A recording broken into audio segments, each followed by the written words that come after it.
సమస్తావివ సంపృక్తౌ వాగర్థ ప్రతిపత్తయే జగతః పితరౌ వందే పార్వతీ పరమేశ్వరౌ. నారాయణ సమారంభాం వ్యాసశంకర మధ్యమాం అస్మదాచార్య పర్యంతాం వందే గురు పరంపరాం. ఈ రకరకాలైనటువంటి దివ్యమైన అనేక ద్రవ్యములు తీసుకొచ్చాను అని నిర్మాణం చేశాడు. అద్భుతమైన సభాభవన నిర్మాణమైందండి. అది మయసభ. ఆ మయసభలో ఆ నిర్మాణాన్ని ఇక్కడ వర్ణిస్తాడు. దీన్ని బట్టి ఆనాటి మన యొక్క ఆర్కిటెక్చర్, ఆ కళ ఎలా ఉందో తెలుస్తుంది. నిర్మాణ కళ. అందులో ఉద్యానవనాలు, రకరకాల సభా ప్రాంగణాలు, అందులో కూర్చోవలసిన చోట్లు, ప్రధానమైన రాజు ఎక్కడ కూర్చోవాలి, ఋషులు ఎక్కడ కూర్చోవాలి, సామంతులు ఎక్కడ కూర్చోవాలి, ఇవన్నీ. అంతేకాదు అనేక విహార స్థలాలు అన్నీ ఉన్నాయి. చాలా విస్తారమైనటువంటిది ఆ మైసభ. అలాంటి మైసభలో గృహప్రవేశం జరిగిందండి. ఇక్కడ ఆ వచ్చినప్పుడు కూడా అనేక మంది ఋషులు దగ్గరుంటూ దివ్యములైనటువంటి వేదమంత్రములు చదువుతూ ఉండగా తానందులో వెళ్ళి ఆ రోజుల్లో ఎలా చేసేవారో గృహప్రవేశాలు తెలియాలి. ఇక్కడ నెయ్యి తేనె కలిసిన పులగము, పాయసము, జీవంతి అనే శాకము, వీటన్నిటితో వంటలు వండేటండి. ఇక్కడ వండి అందరికీ భోజనాలు పెట్టారు. వీరు వారం లేదు, సర్వవర్ణముల వారికి అందరికీ భోజనాలు పెట్టారు. అన్నశాంతి అనేది జరిగింది ఇక్కడ. ఈ విధంగా చేసి గోవుల్ని దానం చేసి పుణ్యాహవచనాది మంత్రములతో గృహప్రవేశాదులు చేసుకున్నారు. తర్వాత సభలో ధర్మరాజు ఉంటూ ఉండగా అనేక మంది వచ్చేటండి. దేవతలు, దేవతాంశ సంభూతులు, ఋషులు, వీళ్ళందరూ కూర్చుని ఉన్నారు అక్కడ. ఎందుకంటే ఆ సభ సామాన్యం కాదు. ఎక్కడో దివ్యలోకాల్లో ఉండవలసిన సభ భూమి ఎందున్నది. కూర్చున్న వాళ్ళు ఋషులు, మహాత్ములు. పైగా అక్కడ కూర్చున్న వాళ్ళ పేర్లు ఒక అధ్యాయం అంతా చెప్పబడిందండి ఇక్కడ. అయితే అది వినాలి అంటే దానికంటూ ఓపిక, విసుగులేని తనము ఉండాలి మనకి. అయితే ఆ పేర్లు అవి చెప్పడం జరగద్దు అని ఉన్నారు అని తెలుసుకుంటే ఎలాంటి మహాత్ములు ఉన్నారు. ఒకడు అసితుడు, దేవలుడు, సత్యుడు, మహాశిరుడు, ఆర్యావసుడు, సుమిత్రుడు, మైత్రేయుడు, బలి, బకుడు, దాల్భ్యుడు, స్థూలశిరుడు, కృష్ణద్వైపాయనుడు, శుకుడు, వ్యాసుడు, వ్యాస శిష్యులు, ఇలా ఎందరో మహర్షుల పేర్లున్నాయి, బోలుడున్నాయి. అలాగే అనేక రకాల రాజులు, ఆనాటికున్న రాజులు. వాటి వర్ణన వింటే వచ్చిన వాళ్ళలో ఓఢ్రులు, ఆంధ్రులు అని కూడా వర్ణన ఉందండి ఇక్కడ. దీన్ని బట్టి ఏ కొస నుంచి ఏ కొస వరకు భారతదేశం ఆనాడు విస్తరించిందో దీన్ని బట్టి మనకు తెలుస్తుంది. ఇలా వివిధ ప్రాంతాలకు చెందినటువంటి రాజులందరూ కూర్చున్నారు. వీళ్ళందరూ కూడా ధర్మరాజును ఎంతో గౌరవిస్తూ కూర్చునున్నారు. ఆ సమయంలో నారదుల వారు ప్రవేశించారు. అద్భుతమైన ఇతివృత్తం ఇక్కడ కనబడుతున్నాడు. ఇక్కడ ఆ నారదుల వారు ప్రవేశించి ఆశ్చర్యంగా ధర్మరాజును అభినందించారు. అక్కడ ఉన్నటువంటి మహాత్ములందరినీ చూసి, దేవతలతో ఋషులతో కూడిన బ్రహ్మసభలు అవి ఎలా ఉంటాయో అలా ఉన్నదయ్యా ఈ సభ కూడా చూస్తూ ఉంటే అన్నారట. అప్పుడు అతడు చెప్పినటువంటి మాటలు ఉంటాయండి. ఇది ఒక అద్భుతమైన అధ్యాయం. ఇక్కడ నారదుడు ధర్మరాజుతో చెప్పిన మాటలు ఒక అధ్యాయం. ఈ అధ్యాయంలో కొన్ని భాగాలు చెప్తాం. అబ్బాయి ఇవన్నీ ఎందుకంటే కొన్ని విసుక్కుంటారని కూడా నాకు తెలుసు. కానీ నిజంగా అధ్యాయం అంతా చెప్తే మొత్తం మిగిలిన 10 రోజులు దానికి కేటాయిస్తాం. కానీ ఇక్కడున్న అనేక మంది ఆసక్తి పరుల కోసం చెప్తున్నాం. ఇది చూస్తే రాజనీతి శాస్త్రము, రాజధర్మములన్నీ చెప్పబడ్డాయండి. ఇది ఒక్కటి తెలిస్తే పొలిటికల్ అడ్మినిస్ట్రేషన్ అంటే ఏమిటో ఆనాడే వ్యాసుడు ఇంత స్పష్టంగా చెప్తే, కనీసం భారత రాజ్యాంగం ఏర్పాటు చేసుకున్నప్పుడు ఇందులో ఒక్క శ్లోకాన్ని కూడా మన వాళ్ళు పరిశీలించలేదే అని బాధ మాత్రం కలుగుతుంది ఇక్కడ. కానీ అంత నాగరికత ఆనాడే భారతదేశానికి ఉందనే గర్వం కూడా కలుగుతుందండి. ఇది తెలుసుకోవాల్సింది. అనేక రాజనీతులు కనబడతాయి. నారదుడు చెప్పిన రాజనీతి ఇది సరిగ్గా రామాయణంలో రాముడు చెప్పిన కచ్చిత్ సర్గలా ఉంటుంది. అన్ని కచ్చిత్ కచ్చిత్ అనే మొదలవుతాయి. కొన్ని శ్లోకాలు అయితే అచ్చంగా రామాయణంలో దీనిలో ఒకటే కనబడతాయండి. దానితో రీసెర్చ్ స్కాలర్స్ బయలుదేరతారు. పాండవులు భారతం తర్వాత రామాయణమా, రామాయణం తర్వాత భారతమా, ఇదో గోల. కానీ వాల్మీకి అంటే మహాభక్తి కలిగిన వ్యాసుడు కొన్ని శ్లోకాలని యథాతథంగా తీసుకున్నాడు. అంతేకాదు రామాయణ కాలమైన భారత కాలమైన భారతదేశ రాజనీతి సనాతన ధర్మం ఒక్కటే అని చెప్పడం దీనిలో ఉన్నటువంటి వ్యాసుని యొక్క మరొక ఉద్దేశం. ఇది మనం గ్రహించవలసిన ప్రధాన అంశములు. పైగా ఇక్కడ చెప్తున్న కొన్ని మాటలు ఈ రోజుల్లో పనికొస్తున్నాయి కనుక చెప్తున్నా. కచ్చిదాచరితం పూర్వై నరదేవ పితామహై వర్తతే వృత్యమక్షుద్రాం ధర్మార్థ సహితాంత్రిషు. ధర్మ అర్థ కామముల విషయంలో నీ పూర్వీకులు ఎలాంటి ధర్మ మార్గంలో ఉన్నారో ఆ మార్గంలో ఉన్నారు కదా. చూడండి, ఇతరుల పద్ధతికి మన పద్ధతికి తేడా ఏమిటో. పూర్వీకులు అనుసరించిన మార్గంలో ఉండు అంటాం మనం, మన ధర్మం. అదంతా పాత చింతకాయ పట్టిని వదిలి పతనమైపో అంటారు నేటి విదేశ పద్ధతులు. ఇది తెలుసుకోవాల్సినది. అందుకే కురు కర్మైవ తస్మాత్వం పూర్వై పూర్వతరీకృతం అంటాడు కృష్ణ పరమాత్మ భగవద్గీతలో. అందుకే సనాతన ధర్మాన్ని ఆచరిస్తున్నావా? కచ్చిత్ అంటే ఇది అర్థం. అలాగే యజ్ఞాలకి దాన ధర్మాలకి, కుటుంబ రక్షణకి, సత్కార్యాలకి ధనాన్ని వినియోగిస్తున్నావా? మనస్సును చెదరనివ్వకుండా ఉంచుకుంటున్నావా? ఎందుకంటే క్షణానికోలా ఉండే మనస్సు ఇహము సాధించలేదు, పరము సాధించలేదు. ఇది చాలా తెలుసుకోవాలి. ఇవాళ గొప్ప ఆనందంగా ఉంటాం, రేపేమవుతామో తెలియదు. ఇవాళ దేవుడున్నాడని మహాభక్తి, రేపు ఉన్నాడో లేదో అని డౌట్. వీళ్ళు ఏం సాధిస్తారో చెప్పండి. విక్షేపం అనేది మనస్సుకు పట్టిన ఒక పెద్ద దోషము సుమా. అంతేకాదు, అర్థంతో ధర్మము, ధర్మంతో అర్థము, ఈ రెండిటితో కామము, కామంతో ఈ రెండు దెబ్బతినకుండా కాపాడుకుంటున్నావా అన్నాడు. అంటే వాటిని బ్యాలెన్స్ చేస్తున్నావా అన్నాడు. ఇక్కడ ధర్మంతో అర్థం సంపాదించాలి, అర్థంతో ధర్మాన్ని కాపాడుకోవాలి, ఈ రెండు దెబ్బతినకుండా భోగములు అనుభవించాలి. జాగ్రత్తగా చూసుకుంటున్నావు కదా. అలాగే నీ కోశాగారాన్ని, ధనాగారాన్ని జాగ్రత్తగా చూసుకుంటున్నావా లేదా? నీ దగ్గర పెట్టుకున్న మంత్రుల్ని అన్ని విధంగా పరీక్షిస్తున్నావా లేదా? ఉపధాశుద్ధుల పాప వ్యపగత బుద్ధుల వినీత వర్తుల సములన్ సుపరీక్ష నియోగించిత నిపుణుల నర్థార్చనాది నృపకార్యములన్. నన్నయ్య గారు యథాతథంగా అనువదించారండి. ఇక్కడ ఉపధాశుద్ధ ఇది ఒక టర్మ్ అండి. ఉపధాశుద్ధి రాజనీతి శాస్త్రంలో ఒక టర్మ్. ఇది రాజనీతి సంబంధించిన టెర్మినాలజీ ఒకటి ఉంది. అన్వీక్షకి, త్రయీ, వార్త అని 3 రకాలుగా రాజనీతి శాస్త్రం ఉంది. మనకు తెలుసా? కనీసం కౌటిల్యుడు అర్థశాస్త్రమైనా చదవండి. అది పట్టుకున్న మత గ్రంథం అనుకుంటాం, దౌర్భాగ్యం. అది వచ్చింది బాధ. అది మత గ్రంథం కాదు, అది పొలిటికల్ అడ్మినిస్ట్రేషన్. అందులో ఇవన్నీ ఉంటాయి. ఉపధాశుద్ధి అంటే ఎవరినైతే రాజోద్యంగంలో నియమిస్తామో మంత్రిగా, సామంతుడిగా, వాడి యొక్క ధర్మము, అర్థము, కామము అన్ని విధాలా పరిశీలించాలి. వాడు శుద్ధుడు అవునో కాదు చూడాలి, తెలుసుకుని పెట్టాలట. లేకపోతే మహాప్రమాదం. వాడు కుంభకోణాలు చూస్తాడు, అవినీతులు వస్తాయి. అందుకు ఎలా చూడాలో ముందే చెప్తున్నాడు ఇక్కడ. పైగా ఉద్యోగస్తులు ఎవరైతే భృత్యుల్ని మీద ఆధారపడి ఉన్నారో వారిని ఎవరిని ఎక్కడ నియోగించాలో అక్కడ నియోగిస్తూ వాళ్ళకి ఇవ్వాల్సింది ఇచ్చి తర్వాత నువ్వు అనుభవిస్తున్నావు కదా అన్నాడు. చూడండి, మన మీద ఆధారపడ్డ వారికి అన్ని అమర్చి తర్వాత మనం అనుభవించాలి. దీన్ని బట్టి సమసమాజము, మన కోసం పనిచేస్తున్న వాళ్ళకి ఇవ్వాల్సిన ప్రాధాన్యము ఎలా చెప్పబడుతుందో చూడాలి. ఉత్తమ మధ్యమాధమని యోగ్యత బుద్ధి నెరింగి వారి నయుత్తమ మధ్యమాధమని యోగములను నియమించితే నరేంద్రోత్తమ భృత్యకోటికి సమానముగా తగు జీవితంబులు ఆయత్తము చేసి ఇత్తే దయ అయ్యయి కాలము తప్పకుండగన్. ఇవ్వాల్సిన సమయంలో ఇవ్వాలయ్యా. ఇవ్వాల్సిన సమయంలో ఇవ్వలేదనుకో వాళ్ళ యొక్క అసంతృప్తికి నువ్వు గురువు అవుతావు. వాళ్ళు అసంతృప్తి చెందితే నీ అభ్యుదయం ఆగుతుంది. అందుకే మన మీద ఆధారపడ్డ వాళ్ళని సరైన సమయంలో ఆదుకోవాలి. అంతేకాదు, ప్రధానంగా రాజు చూడవలసింది ఇద్దరింట. ఒకటి కర్షకులు, ఇంకొకరు వాణిజ్యవేత్తలు. ఎంత అద్భుతంగా చెప్పారో చూడండి ఇక్కడ. అందుకే ఇండస్ట్రీస్కి, కామర్స్కి ప్రాధాన్యం ఇచ్చి అగ్రికల్చర్ని దెబ్బతీస్తే ఆ ప్రభుత్వం నిలబడదు. ముందు చెప్తున్నాడు చూడండి, ఎన్ని విషయాలు చెప్తున్నాడు ఇక్కడ. అటు వ్యాపారాన్ని, వ్యవసాయాన్ని రెండిట్టి చూడాలి. అందుకు వ్యవసాయవేత్తలకు నువ్వు నాణ్యమైనటువంటి విత్తనములను సకాలంలో వారికి బరువు కాని విధంగా అందించాలి. వాళ్లకు రుణములు అతి తక్కువ వడ్డీకి ఇస్తూ వారి తిరిగి తీర్చడానికి ఇబ్బంది పడకుండా ఉండేలా చూడాలి. ఇప్పుడు ఏదో రుణాలు మాఫీ చేస్తామని కాదు, అక్కడ ఆ పద్ధతులు ఎంత గొప్పగా చెప్పాడు చూడండి. అలాగే దేశాభ్యుదానికి కావలసిన వాణిజ్యవేత్తలకు కూడా తగిన రుణాలనివ్వు, అవి తిరిగి వసూలు చేయడానికి వాళ్ళు పీడించకు. ఇది చెప్పాడు ఇక్కడ. వాళ్ళ యొక్క అభివృద్ధిని గమనిస్తూ తగిన విధంగా రాబట్టుకో. పైగా నువ్వు ప్రజల నుంచి పొందిన పన్నుకి తిరిగి వాళ్ళకి ఇబ్బడి ముబ్బడిగా నువ్వు వర్షింపజేయాలి. అది ఎలాగంటే సూర్యుడి కిరణాలతో నీళ్లను తీసుకుని ఉప్పు నీరు చూసుకున్న తీయని వర్షాన్ని ఎలా ఇస్తాడో అలాగా అన్నట్ట. ఎన్ని చక్కటి ఉపమానాలు ఇక్కడ. హీనులగు కర్షకులను, హీనులగు కర్షకులు అంటే పంట నష్టాలు మొదలైన వాళ్ళలో ఉన్నటువంటి కర్షకులు అని చెప్పడం. భూనుత ధాన్యంబు బీజములు వణిజులకున్ మానుగ సతైక వృద్ధిని అనూనముగా రుణములిత్తే ఉత్తమ బుద్ధిన్. ఎంత అద్భుతమైన ప్రణాళికలు చెప్తున్నాడో చూడండి. అంతేకాదు, రాజ్యంలో ప్రజలకి రోగాలు రాకుండా అన్ని ఏర్పాట్లు ముందు జాగ్రత్త పడాలి సుమా. ఎక్కడైనా రోగం వచ్చినట్టు చూచాయిగా తెలిసినా పరిష్కార మార్గాలు ఏర్పాటు చేయాలి ప్రభుత్వమైనటువంటి వారు. అలాగే ఆ రాజ్యంలో ఉన్నటువంటి వృద్ధులని రక్షించుకోవాలి. అంటే retirement welfare, old people welfare, ఇవన్నీ కూడా అక్కడ చెప్తున్నాడు. వృద్ధోపసేవ, ఔషధ సేవ, ఈ రెండు చాలా అవసరం సుమా. ఇలాంటి మాటలు చెప్తూ ఉంటే నారదుడి మాటలతోనే చాలా కాలం గడుస్తుంది. ధర్మరాజు విసుక్కోకుండా విన్నాడండి.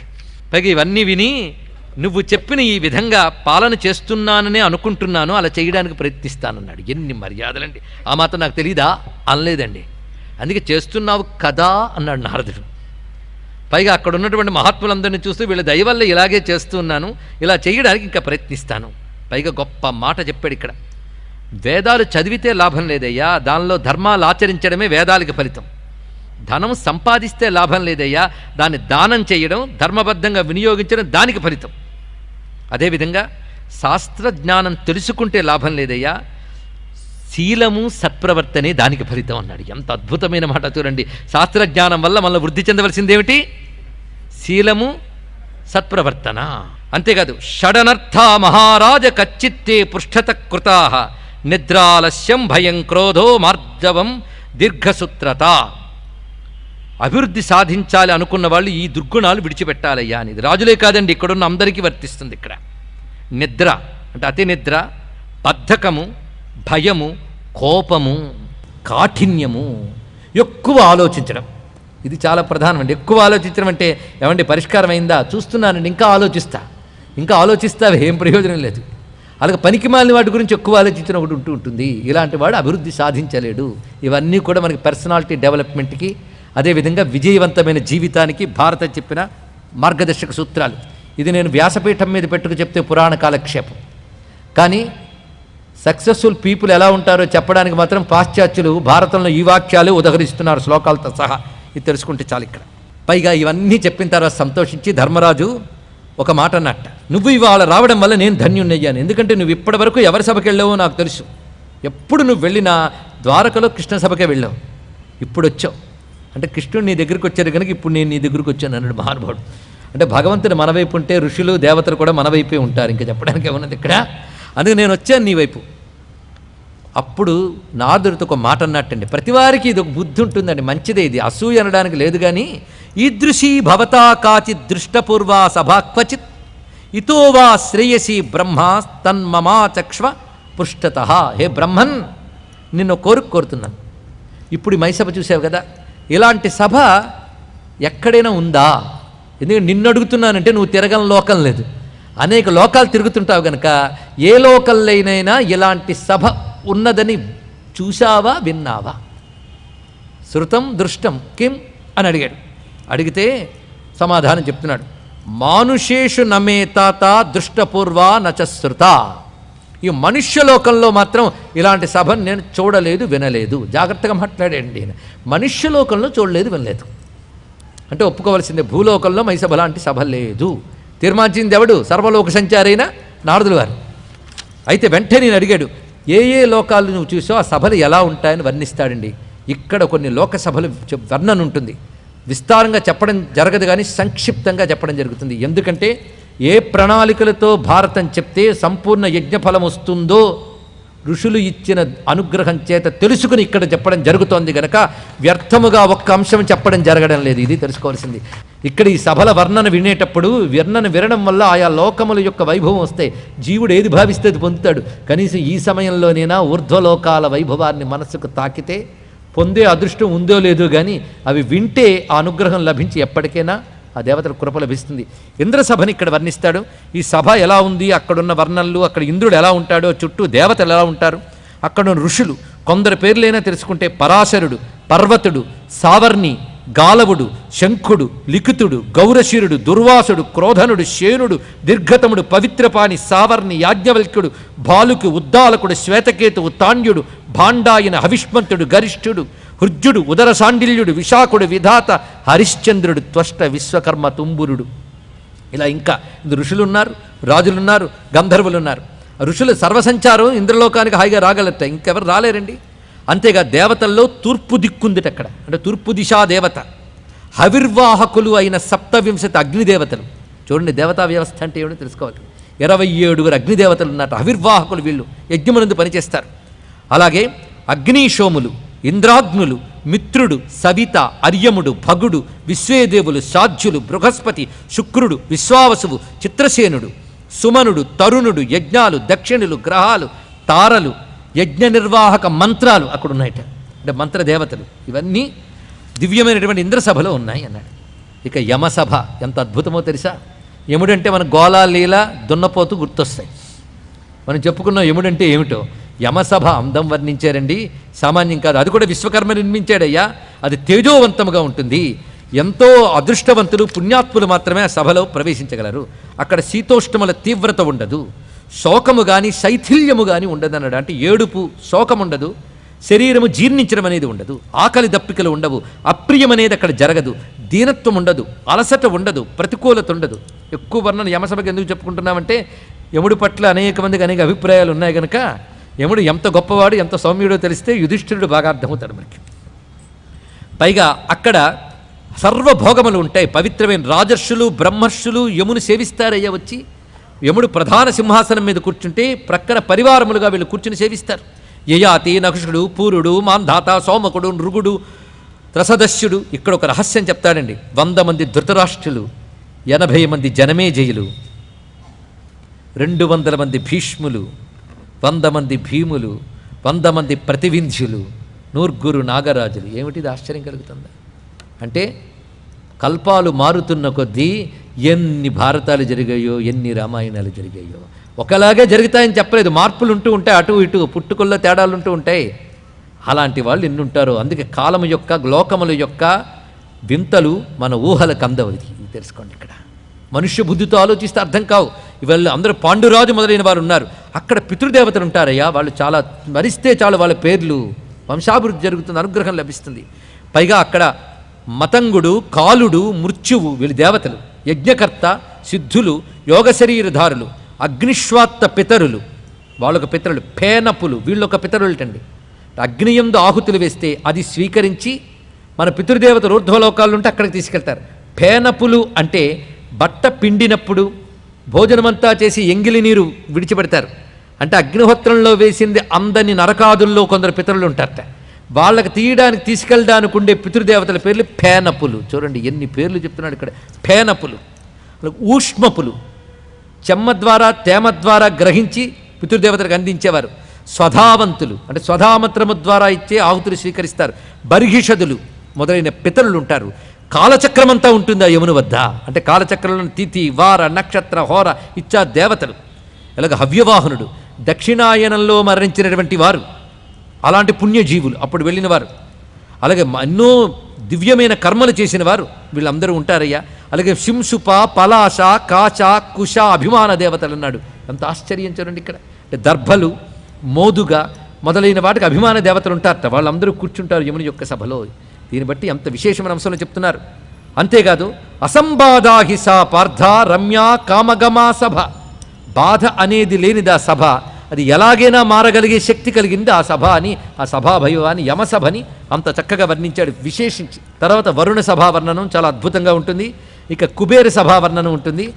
ఆ సభలన్నీ వర్ణించాక బ్రహ్మసభ చెప్తాడండి ఇక్కడ. అంటే ఊర్ధ్వలోకాలు ఎన్ని ఉన్నాయో దీన్ని బట్టి చూడండి. బ్రహ్మసభ అంటే సగుణ బ్రహ్మలోకం అది. ఆ బ్రహ్మసభలో ఎలాంటి మహాత్ములు ఉంటారు. వేదాది మంత్రములు, యజ్ఞములు, అహోరాత్రులు ఇత్యాది దేవతలు, దేవమాతలు వీళ్ళ విషయములన్నీ బ్రహ్మసభ వర్ణన జరుగుతుంది. ఇదంతా చెప్పాక ధన్యుడైపోయాడు ధర్మరాజు. వెంటనే ఆ ధర్మరాజు ఒక మాట అడుగుతాడు. నువ్వు చెప్పిన వింటూ ఉంటే నాకు చిన్న ఆశ్చర్యం కలిగిందయ్యా అన్నాడు. ఏమిటంటే నువ్వు చెప్పిన రాజులందరూ యమసభలో ఉన్నారు, మిగిలిన సభల్లో కనబడ్డారు. స్వర్గలోకమైన ఇంద్రసభలో రాజు ఒక్కడే కనబడ్డాడు. చూసారా ఎలా అడగగలిగాడు? ఇప్పుడు మేము కొన్నే చెప్పుకున్నాం, గుర్తుపెట్టుకున్నారు ఎవరైనా? ఇన్ని చెప్పాడు మహానుభావుడు, అన్ని గుర్తుపెట్టుకున్నాడు యుధిష్ఠిరుడు. అందుకే అంత శ్రద్ధగా వినే వాళ్ళకి చెప్పాలని అదృష్టం దొరుకుతుందండి. ఏ నారదుడు లాంటి వాళ్ళకు అందరికీ దొరుకుతుందా? ఇలా వింటే అలా మర్చిపోయే వాళ్ళకి చెప్పుకోవడం అనేది ఒక దురదృష్టం. ఏం చేస్తాం? కానీ మహానుభావుడు ఎంత జాగ్రత్తగా విన్నాడంటే, ఒక్క హరిశ్చంద్రుడు ఒక్కడే నువ్వు చెప్పావు స్వర్గంలో ఉన్న వాళ్ళని, మిగిలిన వాళ్ళు యమసభలో ఉన్నారు, ఈ సభలో ఉన్నారని చెప్పావు. యమసభ కూడా గొప్పదే, కానీ ఇంద్రసభ స్థాయి వేరు. దానికంటే పైది బ్రహ్మసభ. ఇంద్రసభలో ఉన్నాడంటే హరిశ్చంద్రుడు ఏం పుణ్యం చేశాడయ్యా అన్నాడు ఇక్కడ. అంటే అప్పుడు చెప్తున్నాడు, అది చెప్పడానికి నీ దాకా వచ్చానన్నాడు. ఊరికిలే నారదుడు. హరిశ్చంద్రుడు ఇంద్రసభలో ఉన్నాడు అంటే అతడు మహాత్ముడు, సామాన్యుడు కాడు. త్రిశంకుడని ఇక్ష్వాకువంశ ప్రభు ఉన్నాడు. ఇక్ష్వాకువంశ ప్రభు అయిన త్రిశంకుని యొక్క భార్య పేరు సత్యవతి. వాళ్ళ తపస్సుల పంటగా, యజ్ఞముల పంటగా లభించినవాడు హరిశ్చంద్రుడు అని పేరు విన్నా, అని చరిత్ర తెలుసుకున్నా ధన్యులమైపోతాం. అలాంటి మహాత్ముడు సత్యవ్రతుడై అనేక యజ్ఞములు చేసి రాజసూయ యాగాన్ని చేశాడు. ఆ రాజసూయ యాగం యజ్ఞాల్లో అత్యంత శ్రేష్టమైనది. అది చెయ్యాలి అంటే భూమిలో ఉన్న సర్వక్షత్రియుల్ని, రాజుల్ని తన అధీనంలో చేసుకోగలిగిన సుక్షత్రియుడు మాత్రమే చేయగలడు. అలా చేయగలిగిన వాడు హరిశ్చంద్రుడు. అది చేసిన వాళ్ళు స్వర్గానికి చేరతారు, సశరీరంగా వెళ్ళగలరు వాళ్ళు. అలా వెళ్ళాడు హరిశ్చంద్రుడు, అంత గొప్పవాడు. ఆ హరిశ్చంద్రుడు ఆ విధంగా వెళ్ళాడని తెలిసి నీ తండ్రి అయిన పాండురాజు నన్ను యమసభలో కలిసి ఒక మాట అన్నాడయ్యా. నేను అక్కడ మాట అన్నాను, నేను భూలోకానికి వెళుతున్నాను, కృష్ణ పరమాత్మ దర్శనం చేసుకుంటున్నాను అంటే అలా వెళుతూనే ఒక్కసారి మా అబ్బాయి దగ్గరికి కూడా వెళ్ళి అడిగాడు మీనా అన్న పాండురాజు. సమర్థోసి మహీం జేతుం భ్రాతరస్తే స్థితావశే. తిన్నగా వెళ్ళి నా మాటలు చెప్పు. ఆనాడు హరిశ్చంద్రుడు చేసి ఆ స్థితికి వెళ్ళాడు గనక మా అబ్బాయి కూడా రాజసూయాగం చేస్తే బాగుండు అన్నాను. కోరుకుంటే సరిపోదు, ఆశ ఉంటే సరిపోదు, అర్హత ఉండాలిగా. మా అబ్బాయికి అర్హత అంతా ఉందయ్యా. హరిశ్చంద్రుడు తర్వాత మళ్ళీ అంత అర్హత ఉన్నటువంటి సుక్షత్రుడు యుధిష్ఠిరుడు. మర్చిపోవద్దు, ఇందులో తెలుసుకున్నది సామాన్యుడు కాదు. ఇక్కడ ఈ మాటలో ఉన్న యుధిష్ఠిరుడు గొప్పతనం తెలుసుకోవాలి. లేకపోతే అకామహతుడై పూర్ణ మానుషానందం పొందినవాడు ఎవరైనా ఉదాహరణ చెప్పయ్యా అంటే శంకర భగవత్పాదులు వారు తైత్తిరీయంలో భాష్యం రాస్తూ యుధిష్ఠిర చక్రవర్తిని ఉదాహరణగా చెప్పారంటే మహాత్ముడు ఎటువంటి వాడు ఆలోచించండి. ఇక్కడ ఆయన పేరు తలంచుకుంటే చాలు ధన్యులమైపోతాం మనం. ఆ యుధిష్ఠిరుడు సమర్థోసి మహీం జేతుం భ్రాతరస్తే స్థితావశే రాజసూయం క్రతుం తేజ మాహరస్వేతి భారత. నువ్వు రాజసూయ క్రతువు చేయడానికి యోగ్యుడవని నీ తండ్రి చెప్పాడు. ఎందుకంటే సర్వ భూపాలని జయించగలవు, జయించగలిగే తమ్ముళ్ళు నీ అధీనంలో ఉన్నారు, కాబట్టి నువ్వు సాధించు అని చెప్పారు. ఈ యాగం అనుష్ఠించడం వల్ల కొన్ని ఇబ్బందులు కూడా కలుగుతాయని చెప్పారు. ముందు అనేక రకాల విఘ్నాలు ఏర్పడితే జరగనివ్వకుండా చేస్తూ, ఈ యాగం వల్ల సద్గతులు వస్తే సందేహం లేదు, భూమికి ఒక సుక్షేస్తి వస్తుంది. కానీ యుద్ధంచ క్షత్రశమనం పృథివీ క్షయ కారణం కించిదేవ నిమిత్తంచ భవత్యత్ర క్షయావహం. భూమికి మాత్రం క్షత్రియ వంశనాశనం అనేది ఒకటి జరిగే అవకాశం ఉంది దీనివల్ల అన్నాడు. ఇక్కడ దీన్ని బట్టి అవతార కార్యం కోసం ఒక ప్రణాళికే రాజసూయాగం అని ఒకటి తెలుస్తున్నది. ఇక్కడ చేసిన వాడు సద్గతులు పొందుతాడు, భూమికి కూడా సుస్థితి ఏర్పడుతుంది, కానీ సర్వక్షత్రియనాశనం కూడా జరగవచ్చు. ఇది నువ్వు చెయ్యాలి అని నీ తండ్రి కోరుకున్నాడు. నేను చెప్పాను, ఇంకా నేను వెళ్ళొస్తాను, ఇక్కడి ద్వారకు వెళ్తున్నానని చెప్పి వెళ్ళాట. ఇప్పుడు ఇంకా ధర్మరాజు కూర్చుని సభను తీర్చాడు. తనకు అత్యంత ప్రీతులైన ధౌమ్యుడు మొదలైన వాళ్ళందరినీ సమావేశపరిచి ఇలా నారదులు వారు చెప్పారు, మనం ఏం చేద్దాం అంటే అందరూ ఒక్కమ్మడిగా చెప్పింది ఏంటంటే చెయ్యడానికి సమర్థుడు నువ్వు మాత్రమే చెయ్యగలవు అంటే నా మీద ప్రేమతో మీరందరూ చెప్పారు, నిష్పక్షపాతంగా చెప్పగలిగిన వాడు ఒక్కడే, ఆయన సమ్మతిస్తేనే నేను చేస్తాను అని దూతని పిలిచి, నా సర్వకార్యములకు ప్రేరకుడు కారకుడు శ్రీకృష్ణుడే, ఆయన్ని రమ్మని కబురు పంపించాడు దూతని. దూత మహావేగంగా వెళ్ళి కృష్ణ పరమాత్మని తీసుకువచ్చాడు.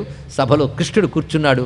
యుధిష్ఠిరుడు పాండురాజు కోరిక అంటే తన తండ్రి కోరిక పుత్రుడిగా తాను తీర్చడం అనేది పితృణం తీర్చుకోవడంలో ఒక భాగం. చూసారా, అంటే యుధిష్ఠిరుడు రాజ్యకాంక్షతోనూ భోగం కోసం ఒక్కటి కోరలేదండి. కృష్ణుడు అనుగ్రహం వల్ల మైసభ తనంత తాను వచ్చింది, ఇంద్రప్రస్థం తనంత తాను వచ్చింది. తండ్రి కోరిక మీద రాజసూయాగం చేస్తున్నాడు, తండ్రి మాట కోసం, పితృభక్తి. ఇది పరిశీలించవలసినది. చెయ్యాలనుకుంటున్నాను, చెయ్యొచ్చా అంటే నువ్వు హాయిగా చెయ్యగలవు, చెయ్యని కృష్ణుడు ఆజ్ఞాపించాడు. ఆ మాటల్లో ఉన్న అందాలు, రాజసూయాగ వైభవం, అది జాగ్రత్తగా వింటేనే యజ్ఞముడు చేసిన ఫలితం మనకు లభిస్తుందండి. ఇక్కడ ఆ రాజసూయాగం ఎలా జరిగింది తర్వాత వృత్తాంతం రేపటి రోజున మనం తెలుసుకుందాం. సర్వం శ్రీకృష్ణ చరణారవిందార్పణమస్తు. స్వస్తి. మహర్షి వ్యాసదేవుడు మనకు అనుగ్రహించిన శ్రీమన్ మహాభారతాన్ని ఆధారం చేసుకుంటూ సాగుతున్న ప్రవచన యజ్ఞంలో నిన్నటి రోజున మయసభ నిర్మాణం ఏ విధంగా జరిగినది, మయుడు తన యొక్క శిల్పచాతుర్యంతో కృష్ణుని యొక్క కోరిక మేరకు యుధిష్ఠిరునికి నిర్మించి ఇచ్చినటువంటి ఒక అద్భుతమైన సభాభవనం, అలాంటిది మనుష్యలోకంలో లేదు అని నారదుల వారు చెప్తూ వివిధ లోకాల్లో ఉన్న సభల్ని వర్ణిస్తూ పాండురాజు కోరిక మేరకు రాజసూయ యాగాన్ని చేయమని యుధిష్ఠిరుని ఆదేశించడం జరిగినది. తర్వాత యుధిష్ఠిరుడు రాజసూయ యాగం చేయడం అంటే సామాన్యమైనటువంటి విషయం కాదు ఇది. అప్పుడు తన కులగురువైనటువంటి పురోహితుడైన ధౌమ్యునితో పాటు ఇతరత్ర మంత్రులతో మహాత్ములతో సమావేశమైనటువంటి ధర్మరాజు ఈ రాజసూయ యాగ విషయమై పాండురాజు కోరుకున్నటువంటి అంశాన్ని నారదుల వారు చెప్పారు. నా పితృణ విముక్తి కోసమై ఈ రాజసూయ యాగాన్ని చెయ్యాలి అనే ఉద్దేశాన్ని ఎప్పుడైతే చెప్పాడో అప్పుడు ఒక అద్భుతమైనటువంటి మాటలు అక్కడ పెద్దవాళ్ళందరూ సెలవిస్తారు. ఈ సందర్భంలో ధర్మరాజు పాలన ఎలా ఉన్నది అని వ్యాసుల వారు మరొక్కసారి అద్భుతంగా వివరిస్తారు. రాజసూయ యాగం చేయడం అంటే ఆనాడు భూమి యందున్నటువంటి సమస్త రాజులు ఇతని యొక్క ఆధిపత్యాన్ని అంగీకరించాలి, అప్పుడు కానీ రాజసూయ యాగం చేయడానికి అవ్వదు. ఇది తెలుసుకోవాల్సింది. రాజసూయ యాగం చేశాక కాదు, తత్పూర్వమే వారందరూ ఇతని ఆధిక్యాన్ని అంగీకరిస్తేనే చేయగలగాలి. అందరూ రాజులు ఎవరినైతే తమ కంటే అధికుడని తమకు కూడా శాసకుడని అంగీకరిస్తారో అతని సామ్రాట్ అంటారు. అలా సామ్రాట్టుగా అందరూ అంగీకరించాలి అంటే ఆ రాజుకు ఉండవలసినటువంటి గొప్ప లక్షణం ఏంటంటే నతస్య విద్యతే ద్వేష్ట, అతనికి ద్వేషి అనేవాడు ఉండకూడదుట. అటువంటిప్పుడే కదా సాధ్యమవుతుంది.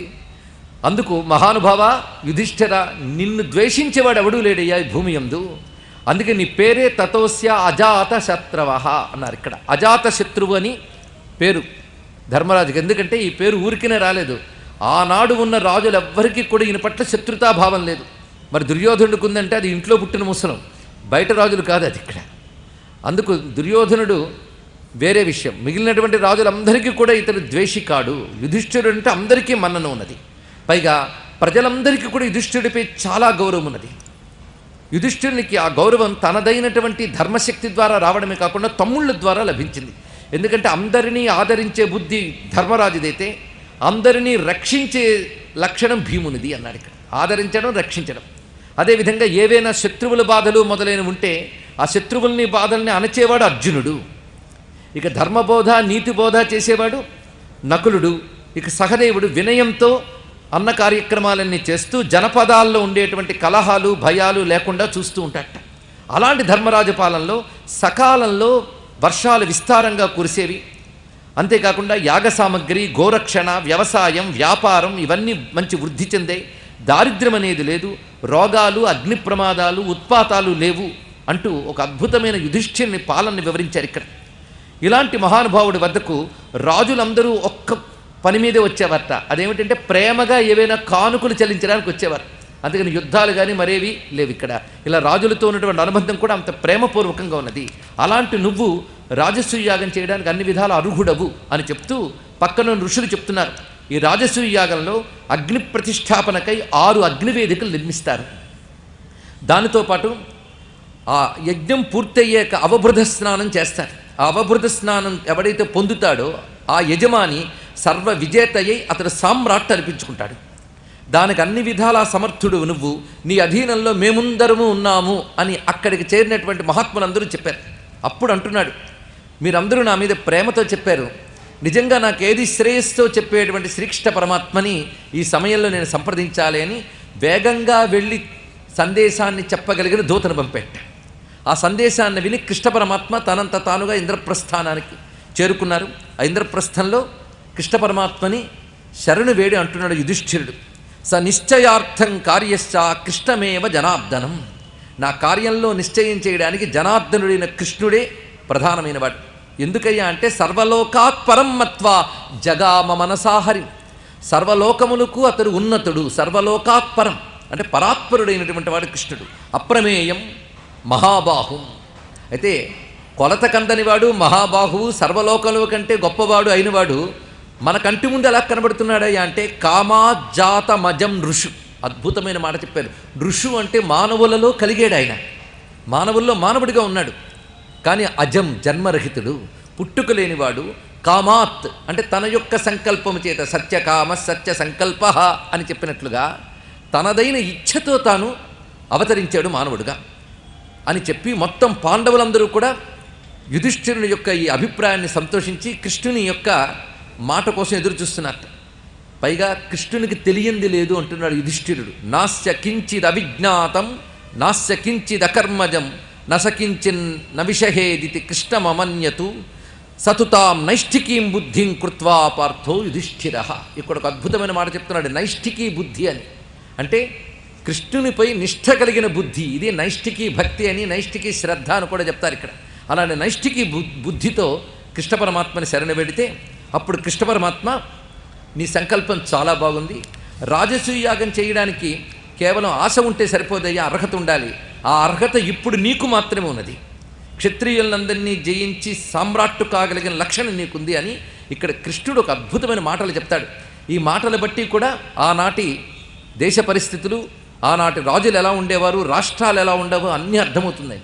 అంతేకాదు కృష్ణ పరమాత్మ ఏ విధంగా ఆనాడు ఉన్నటువంటి మొత్తం పరిపాలనా వ్యవస్థని సంస్కరించాడో తెలియాలి. ఆయన రాజు కాడు, కానీ ప్రతి రాజు ఆయనకు దాసుడే. అది గొప్ప విషయం. అది కృష్ణుడు కింగ్ మేకర్. రాజులందరూ కృష్ణ పరమాత్మని గౌరవిస్తారట. కృష్ణుడంటే బెంగ కూడా. ఎవరైనా కృష్ణ పరమాత్మపై దురభిప్రాయం ఉన్న రాజులకి ఆయనపై భయం ఉంది, మిగిలిన వాళ్ళందరికీ భక్తి ఉంది. మొత్తానికి కృష్ణుడిని ఎదిరించి నిలబడగలిగే రాజు ఒక్కళ్ళేడు. ఆయన నిజానికి రాజు కాడు. యాదవులకి రాజార్హత లేదు గనక ఆ మర్యాదను తాను కాపాడుకున్నాడు. అందుకు ఉగ్రసేనే రాజుగా చేశాడు. తాను మాత్రము అందరు రాజులకి ఆదరణీయుడయ్యాడు. మొత్తం రాజుల యొక్క చరిత్ర, నాటి పరిపాలనా వ్యవస్థ ఇందులో భాగాలుగా కాకుండా మొత్తం భారతమంతా అఖండముగా ఏకఛత్రాధిపత్యం కింద ఉండడం కోసమే చేస్తున్నటువంటి ప్రయత్నమే రాజసూయ యాగం. ఇది తెలుసుకోవాలి. అందుకు ఏ రాష్ట్రమైనా ఏ రాజ్యమైనా ఉండవచ్చుగాక అన్నీ కూడా ఒకానొక కేంద్రీయమైన శక్తితో నిర్వహింపబడుతూ ఉన్నప్పుడు ధర్మ ప్రతిష్టాపన గొప్పగా ఉంటుంది. దానికే ఈ రాజసూయ యాగం ఒక ప్రణాళిక. కృష్ణ పరమాత్మ ఇక్కడ చూపిస్తున్నాడు. పరశురాముడు క్షత్రనాశనం చేసిన తర్వాత క్రమక్రమంగా క్షత్రియ జాతి చాలా అంతరించింది. ఇప్పుడున్నటువంటి క్షత్రియ జాతుల్లో ప్రధానంగా ఎప్పుడైనా క్షత్రియ జాతులు రెండుగా చెప్పబడుతుంటాయి. సూర్యవంశం, చంద్రవంశం అని వ్యవహారంలో అంటూ ఉంటాం. కానీ రెండు వంశాలకి మూల పురుషుడు మాత్రం మనువే. ఆ మనువు నుంచి వచ్చిన ఇక్ష్వాకువు ఎవరైతే ఉన్నారో ఇక్ష్వాకువు నుంచి వచ్చిందంతా సూర్యవంశంగా వ్యవహరింపబడుతుంది.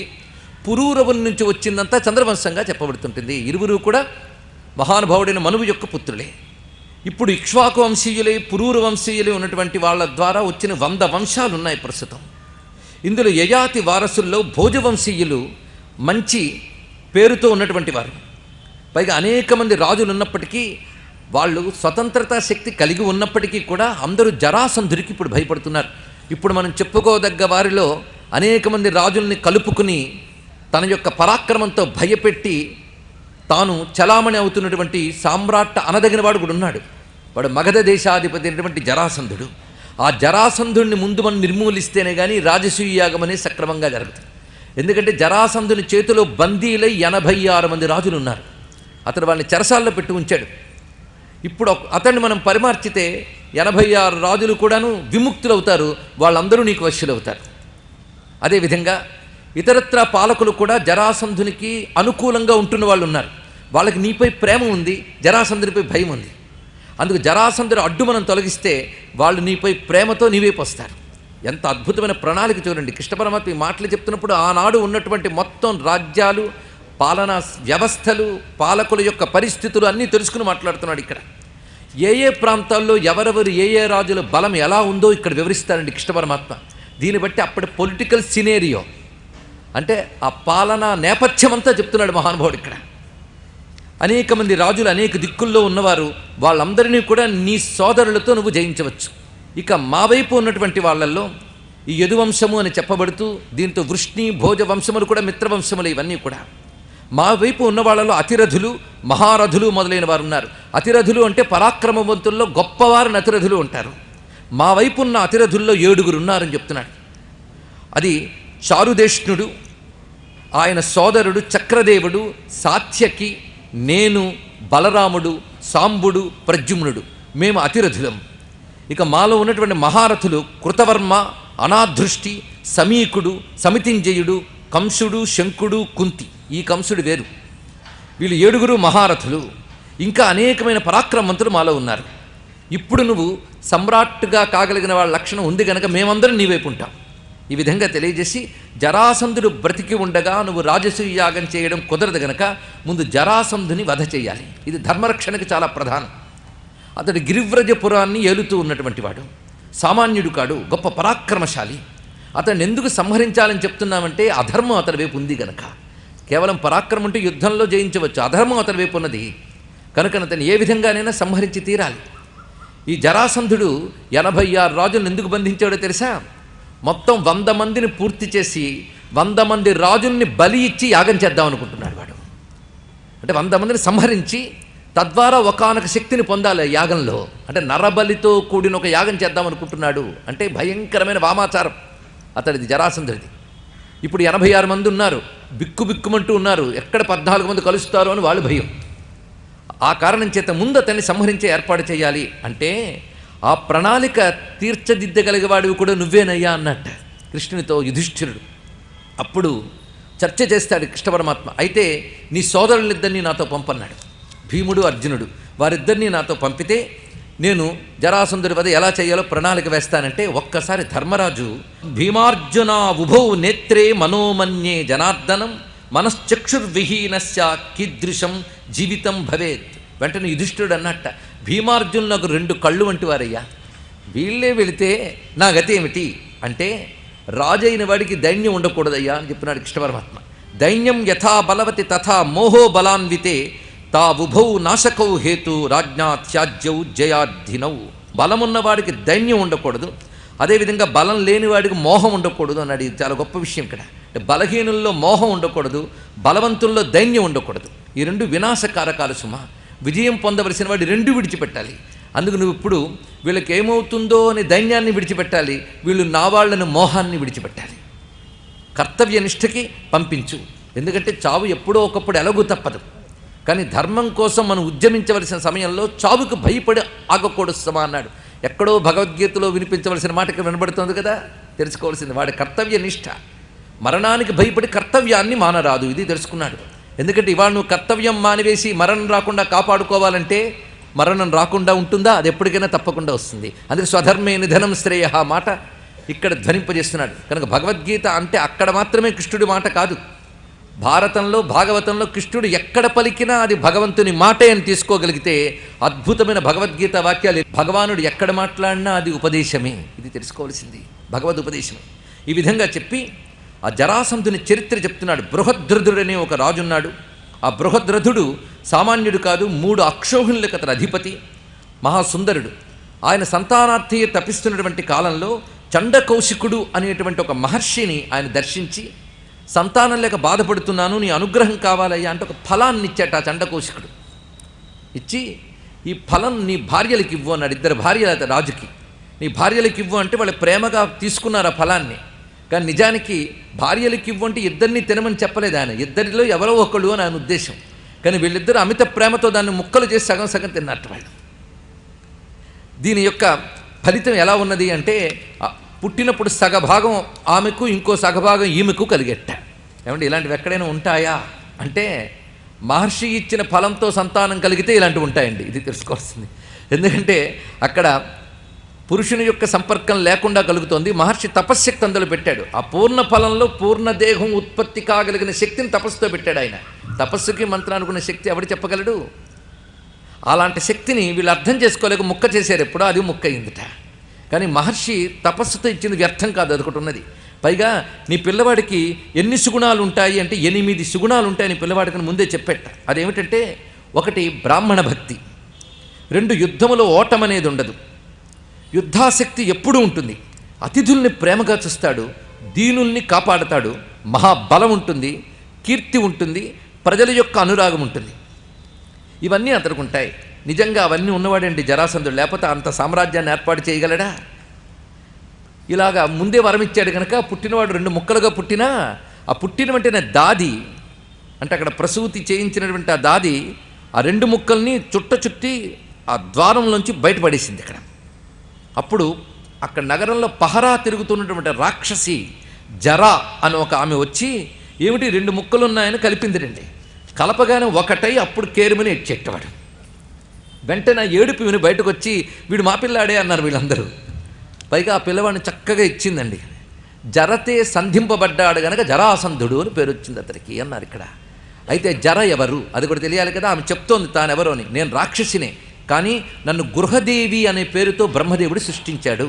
దీన్ని బట్టి మనకున్నటువంటి దేవతా వ్యవస్థలు ఎన్నో తెలుసుకోండి. ఏమంటే ఎన్నో దేవతలు ఉన్నారండి హిందువులకి అంటే ఎంతమంది అంటే 3 కోట్లు అంటాడు, 33 కోట్లు అంటాడు. ఎన్ని అనుకోనియండి, అన్ని కోట్లు దేవతలు ఉన్న మతం హిందూ మతమైన గర్వంగా చెప్పుకుందాం. ఇక్కడ దేవతల వ్యవస్థ కూడా తెలియాలండి, సామాన్యం కాదు. మనల్ని రక్షించడానికి ఎన్ని రకాలు ఉన్నారనుకున్నారు? దేవతలే కాదు, రాక్షసులు కూడా ఉన్నట్టు మనం రక్షించడానికి. యక్ష రాక్షస వీళ్ళందరూ కూడా మన విశ్వరచన విశ్వ నిర్వహణ వ్యవస్థలో భాగాలు. ఇది తెలుసుకోవాల్సినది. అందుకే సూర్యరథం వస్తూ ఉంటే అక్కడ దేవతలు, పితృదేవతలు, గంధర్వులు, అప్సరస్సులు, రాక్షసులు ఉంటారని వర్ణించాడు.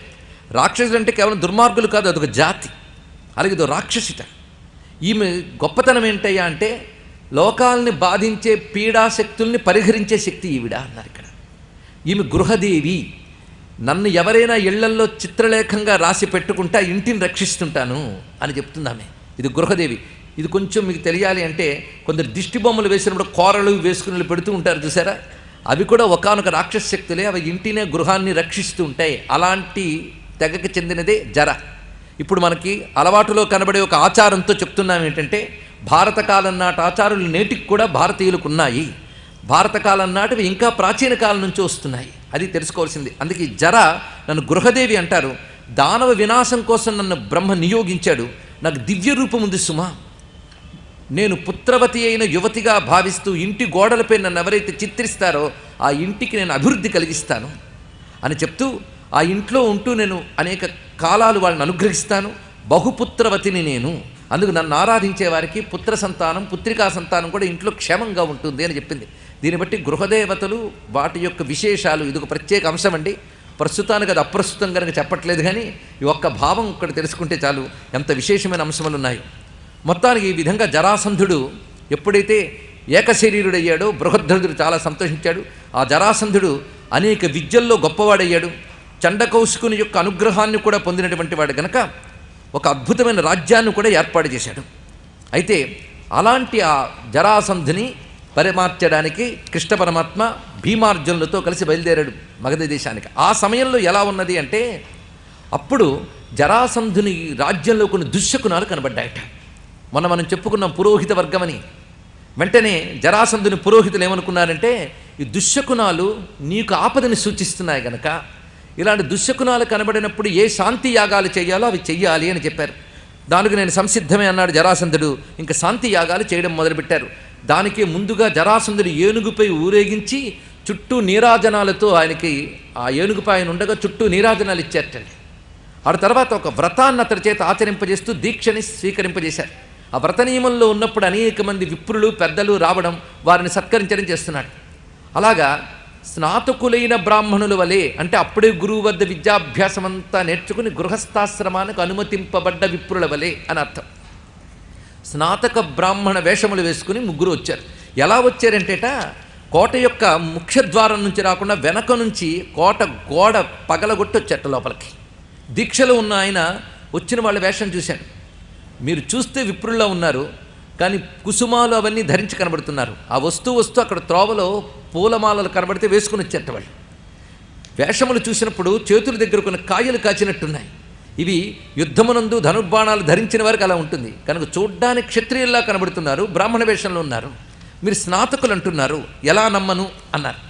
అప్పుడు స్నాతకం అనేది త్రైవర్ణికులకు ఉంటుందయ్యా అని చెప్తూ, మేము వెనక నుంచి ఎందుకు వచ్చాం, ముందు నుంచి రాలేదు, ఎందుకంటే శత్రువు వద్దకు వచ్చినప్పుడు వెనక నుంచి రావచ్చు అని ఒక మాట ఉంది కనుక వెనక నుండి వచ్చామన్నట్ట. అనగానే నేను మీకు ఎలా శత్రువు అవుతాను అన్నాడు జరాసంధుడు. మీతో నాకు వైరం ఉన్నట్టు ఎక్కడ దాఖలాలే లేవే, ఏ కారణం చేత నన్ను శత్రువు అంటున్నారు అంటే, మేము ధర్మరక్షణ పాలన గురించి ఆలోచించేవాళ్ళం, నువ్వు ధర్మవిరుద్ధంగా ప్రవర్తిస్తున్నావు గనక నిన్ను శిక్షించాలనుకుంటున్నటువంటి శత్రువులం మేము. ఎందుకంటే క్రూరుల్లో నీలాంటి క్రూరులు లేడయ్యా. లేకపోతే నువ్వు శివారాధన చేయడానికని 100 మంది మనుష్యుల్ని సంహరించడానికి సిద్ధపడ్డావు. పరమ కళ్యాణకారకుడిని శంకరుని హింసతో పూజించాలనుకోవడం మొట్టమొదటి దోషం ఇది. మనుష్యతాం సమారంభ నచ దృష్టాపి కదాచన సకథం మానుషైర్దైవం ఎష్టుమిచ్చచి శంకరం. శంకరుని నువ్వు మనుష్యుల్ని సమాలంభ బలి ఇచ్చి ఆరాధిస్తావా, తగదు సుమా అని చెప్తూ, ఎవడు ఏ అవస్థ ఇతరులకు కల్పిస్తాడో వాడు అదే అవస్థని పొందుతాడు అని ఇది ఒక విశ్వనియమం, గుర్తుపెట్టుకున్నాడు. ఇది కృష్ణ పరమాత్మ లోకానికి చూపించిన ఒక అద్భుతమైనటువంటి ఉపదేశం. యస్యాం అవస్థాయాం యద్యత్ కర్మ కరోతి యః తస్యాం అవస్థాయాం తత్ఫలం సమవాప్నుయాత్. ఇది కృష్ణోపదేశం కనుక శ్లోకాన్ని యథాతథంగా చెప్తున్నాను. ఎవరెవరు ఏ అవస్థల్లో ఏ కర్మలు చేస్తారో వారు ఆయా అవస్థల్లో ఆ కర్మఫలాన్ని పొందక తప్పదు. అందుకే చేసిన కర్మకు ఫలితం తప్పదు. అందుకే తెలుసుకుని సత్కర్మ చేయి, అది ఇందులో చెప్పడం. నువ్వు ఈ చేసిన దానికి గాను అనుభవించక తప్పదు. పైగా నువ్వు రాజుల్ని అవమానించి వాళ్ళు నీకంటే తక్కువ అనుకుంటున్నావు. ఒక్కడు గుర్తుపెట్టుకో, సృష్టిలో మనకంటే మించిన వాడు లేడని ఏ ఒక్కడు అనుకోకూడదు సుమా. అంటే భారతంలో ఎక్కడ కదిపితే అక్కడ మన బతుకు కావలసిన మంచి మాటలు దొరుకుతాయో చూడండి. ఇక్కడ ఇతర రాజులను అవమానించద్దు. ప్రతి మనుషులోని బలపరాక్రమాలు ఉంటాయి సుమా. ప్రతివాడు నన్ను మించినవాడు ఎవడూ లేడు అనుకోరాదు. ఇది నువ్వు గుర్తించనంత వరకు కూడా నీలో గర్వం వృద్ధి చెందుతూనే ఉంటుంది. నీలో గర్వం ఉన్నంతకాలం నువ్వు ఇంకోటికి శత్రువు అవుతావు, నశించక తప్పదు. ఇది మాట చెప్పాడు. అని మేము బ్రాహ్మణులము కాము, నేను కృష్ణుడను, ఇతడు భీముడు, ఇతడు అర్జునుడు అని చక్కగా వివరించాడు. నీతో యుద్ధం చేయాలని వచ్చావు, మా ముగ్గురులో ఎవరితో యుద్ధం చేస్తావో నిర్ణయించుకో అన్నట్టు కృష్ణ పరమాత్మ. భీముడిని ఎంచుకున్నాడు జరాసంధుడు. ఇంక యుద్ధం ప్రారంభమైందండి. పాడ్యమి నాడు ప్రారంభమైంది, చతుర్దశి వరకు జరిగింది యుద్ధం. ఆ యుద్ధంలో క్రమక్రమంగా భీముని యొక్క పరాక్రమానికి అలిసిపోయాడు జరాసంధుడు. అలిసిపోయి ఇంక యుద్ధం చేయనట్లు కూలబడి లేని ఓపిక తెచ్చుకుంటున్నట్ట. కానీ అతను సంహరించడం మాత్రం వల్ల కావట్లేదు. చిట్ట చివరికి భీముడు జరాసంధుని కింద పడవేసి నడుము విరిచి చీల్చాడు రెండుగా. ఇలా చీల్చి సంతోషిస్తూ ఉంటే మళ్ళీ రెండు అతుక్కున్నాయట. అప్పుడు కృష్ణ పరమాత్మ కూడా దర్భపోచని చీల్చి సూచన ఇచ్చాడు, విపరీతంగా వెయ్యి రెండింటిని అని. దాని ప్రకారంగా అతడు మరి అతుక్కోకుండా మరణించాడు. జరాసంధుడి మరణం ఈ విధంగా చేయించాడు కృష్ణ పరమాత్మ.